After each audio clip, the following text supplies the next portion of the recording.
The backstory is a mentally unstable person, supposedly, allegedly, put hands on the police officer in a police station. So without wasting any more time, let's get straight into it. And let's go ahead and get this one together. Ohio. According to the police department, the man who you see here in the red shirt, who was later identified as Keishaun Sims, approached the lobby of the department's auxiliary office, demanding to speak to the police chief.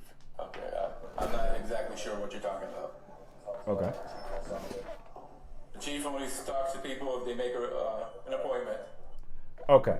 So the preface of this whole story is, I guess, this individual came into the police station and asked to speak directly to the chief of police. Now, I don't know how that is normally handled in a police station because I've never tried to attempt to do anything like that, but I'm pretty sure he's busy. But let's go ahead. You have to make an appointment with the chief to see him. Okay. So far, it doesn't seem too unreasonable. Obviously, he might. I want to say obviously he definitely needs some help of some sort. I don't know if the police chief is the one that's going to be able to give him the help that he needs, but I want to say that, yeah, going about it this way probably doesn't work, but definitely they should be able to have somebody, an officer, detective, anything, depending on his needs or wants, come down and speak with him. I don't see why not.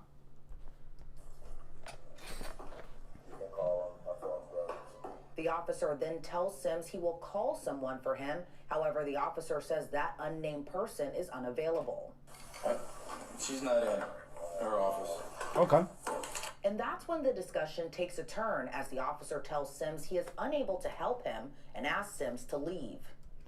Okay. Now, somebody want to explain to me why you're at a police station and you're saying, I need help. And they're saying, well, the person you asked for is unavailable unless you make an appointment. The other person I called is not available whatsoever. So, bye. Make that make sense. Why does that man have to leave and not get any of his needs addressed whatsoever? That's a little suspicious to me, but okay. I can see why he's upset. Well, let's go ahead.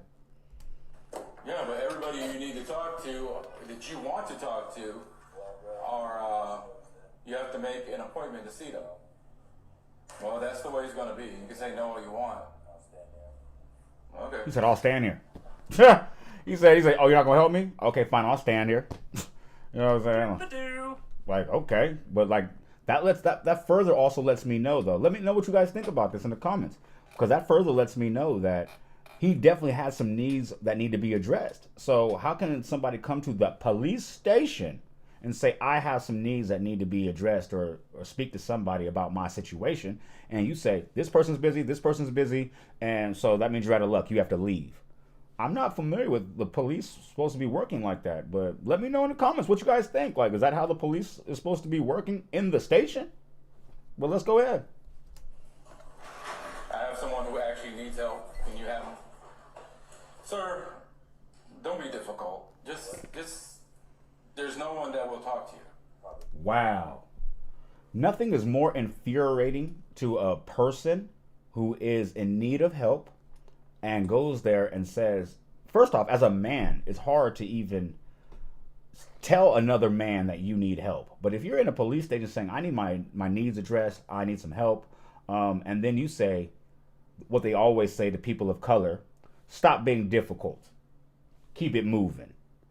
That's very infuriating when they kind of minimize how you feel and what you're going through. So I don't know if he's mentally unstable or not. He might just be a regular person who just is now upset because of how he was being treated. But let's find out what happens. No, because you're talking about some kind of manifestation. It's that, you know what that tells me? That you're mental. You're mental. The officer. Ooh. Okay, so pretty much, when somebody calls you mental, I'm not sure what his mental state is.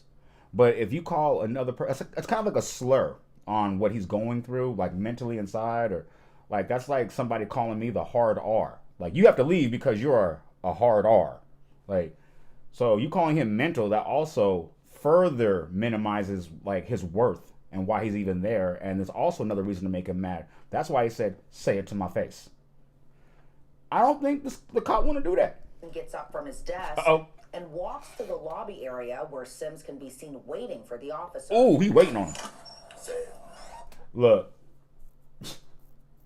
let me know in the comments how y'all feel about this. But anytime you're in an altercation with any individual, and you could tell he has no fear because he's in the police station. That man said, "Say it to my face." And then the officer came to get up. He didn't hide. He was waiting for him at the door and looked at him and said, "Say it." He hasn't raised his tone. He hasn't looked shook at all. That's how you know somebody is really serious about how they feel at the moment. So let's see how it goes. Because I noticed that the officer didn't say it again. He didn't call him the M word, mental or whatever he said. He just said, "You have to leave now, sir." Or what? "You have to leave now, sir." Call someone right there. I'm not calling anyone. Yeah, you have to leave. What? and the crazy part is he's still trying to ask for help. He said, "No, call somebody for me. I need some help." And the guy says, "No." Like, I don't understand why this situation even happened. Really? Leave. Make me leave. Make me leave. Make you leave? Yeah. And then the confrontation turns physical. Make me leave. Look at that. He is giving him nothing but eye contact and rigidness in his stature, tone, and how he's moving. Like, so that lets you know he is ready for whatever is going to come next. Hopefully, this could have all been avoided if you just would have, you know what I'm saying, just would have called somebody. Off-duty officer, a clerk, another clerk somewhere. Like, you know what I mean? But look at that face. Does that look like the face of somebody who is not going to fight you? Like, let's see how it goes. Make sure this is on. You have to leave, sir. Make me leave. Say that again. And that's also another thing that people do sometimes. It doesn't matter if you have any mental instabilities or anything like that, but people want to get a clarification before they feel justified to put hands on you. So he said, "Say it again." That's letting me know that if you are bold enough to say it again, I am now emboldened into putting these hands on you. Well, let's see how we're going with it. You called me retarded. Say that again. You're mental. Got active. Got active. Are you on the ground? Mental, bro. Yeah. Think I'm playing, bro? Huh? I'm sorry, but in the neighborhood, we call that Lil Boying somebody. He just got Lil Boyed. Not only are you an officer in the precinct, this man manhandled you all the way around, threw you down, and stood over you, and then talked down to you. Pretty much trying to make you feel how you made him. We call that Lil Boying somebody. So, you know, back in the day, you used to be at the Boys and Girls Club, and somebody hit the back of your head, be like, "Hey, hurry up, get over here." That's Lil Boying somebody. Pretty much what you do to somebody you view as like your sons. Somebody that's not really on your level of stature in life or whatever. We call it Lil Boying somebody. But the way he's talking to you while you're on the ground, this is not a good look for the officer. Somebody fucking mental. You can call somebody so I can talk to someone. The officer tells Sims to get off of him, but shortly after, another physical confrontation happens. Not another one. The two. Look, he let him go.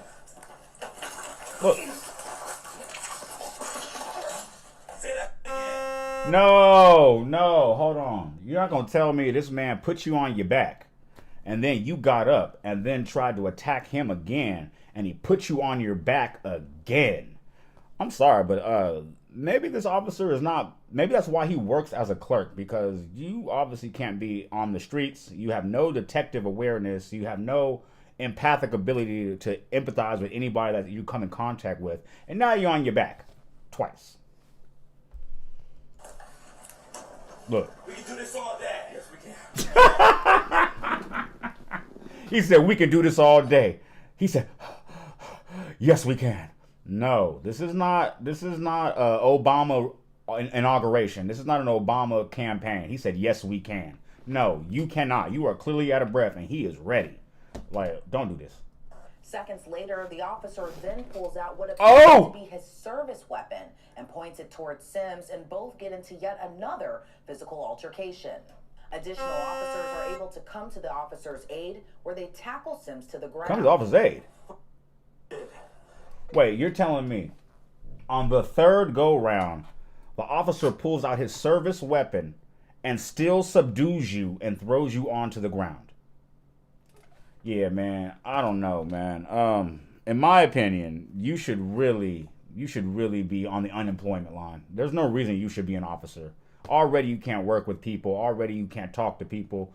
You obviously don't have the credentials to be a detective, lieutenant, anything. Like, that's why you're working the front desk. And now a regular civilian puts you on your back 3 times.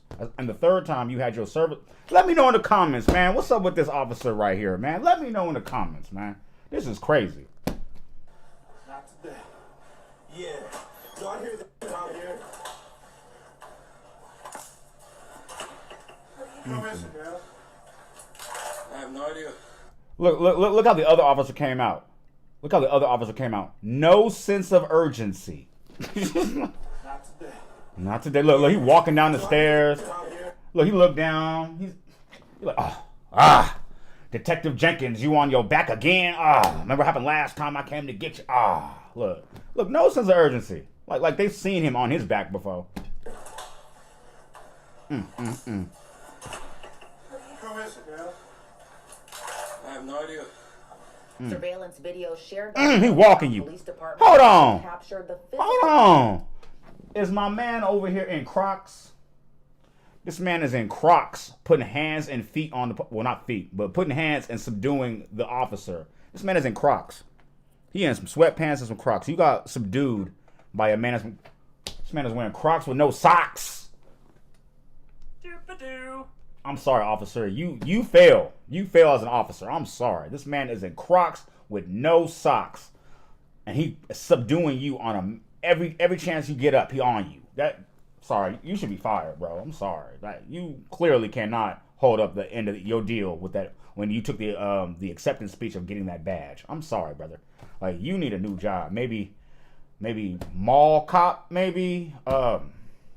I'd say PI, but you can't deal with people that well. So, sheesh.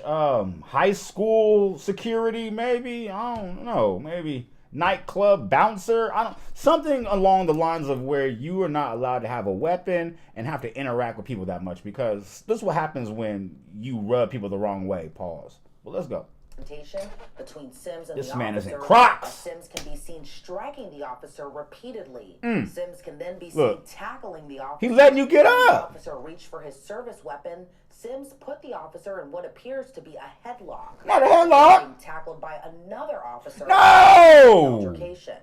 The officer's body cam then captures Sims being placed in handcuffs, but not without a final word from Sims to the officer. Let me see you again. That's scary right there. When that man looked at him and said, he was barely even out of breath, but he looked that man in the eye and said, I'm gonna see you again. And he meant it. You can tell he means it. This is no good.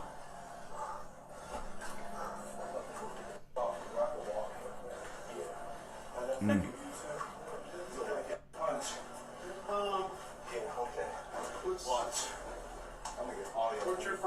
get all y'all. Okay. Now, see, on that note right there, I want to say that, unfortunately, as people of color, unfortunately, we have to go through drastic means and I want to say not necessarily the right thing, but sometimes you have to go through extreme measures to be heard and make your voice heard. It shouldn't have went to that level, because honestly, this could have all been clearly avoided with just a phone call to anybody to placate him and say, hey, I have the chief is not available, this person's not available, but I have another officer that's going to come and assess your situation. This could have been all avoided, but this person behind the desk thought he was invincible, bulletproof, and then he wanted to hurl out some slurs, and then the other individual was not going. He was not having it. So I want to say in the comments, though, actually, let me know in the comments, like, what you guys feel about the situation. Who do you think was in the wrong? The individual who attacked the officer, or the officer for provoking the attack and even coming to behind the glass where he was protected and then brandishing his service weapon to try to, who knows? That could have been another George Floyd situation. But let me know in the comments.